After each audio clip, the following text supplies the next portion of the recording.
Matthew chapter 9.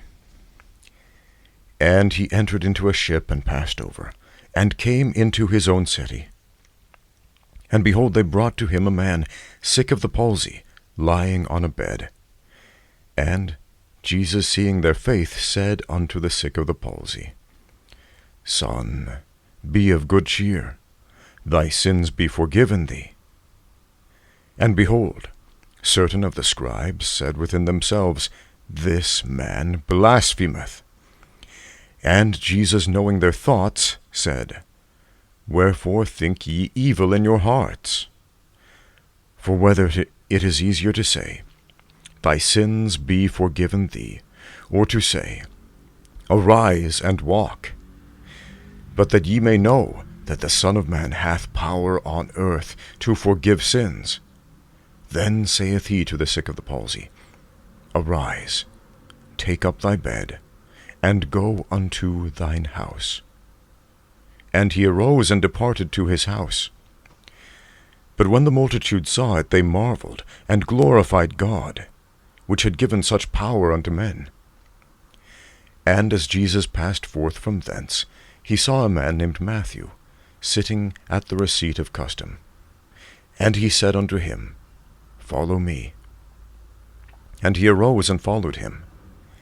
And it came to pass, as Jesus sat at meat in the house, behold, many publicans and sinners came, and sat down with him and his disciples. And when the Pharisees saw it, they said unto his disciples, Why eateth your master with publicans and sinners? But when Jesus heard that, he said unto them, They that be whole need not a physician, but they that are sick.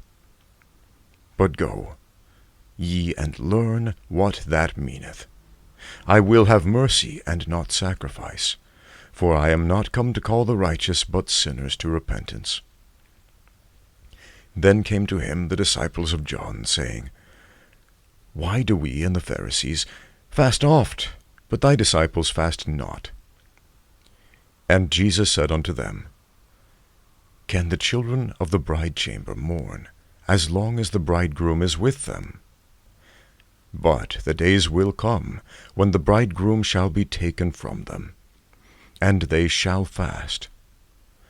No man putteth a piece of new cloth unto an old garment, for that which is put in to fill it up taketh from the garment, and the rent is made worse. Neither do men put new wine into old bottles, else the bottles break, and the wine runneth out, and the bottles perish. But they put new wine into new bottles, and both are preserved. While he spake these things unto them, behold, there came a certain ruler, and worshipped him, saying, My daughter is even now dead. But come, and lay thy hand upon her, and she shall live. And Jesus arose, and followed him, and so did his disciples. And behold, a woman which was diseased with an issue of blood 12 years came behind him, and touched the hem of his garment. For she said within herself, If I may but touch his garment, I shall be whole.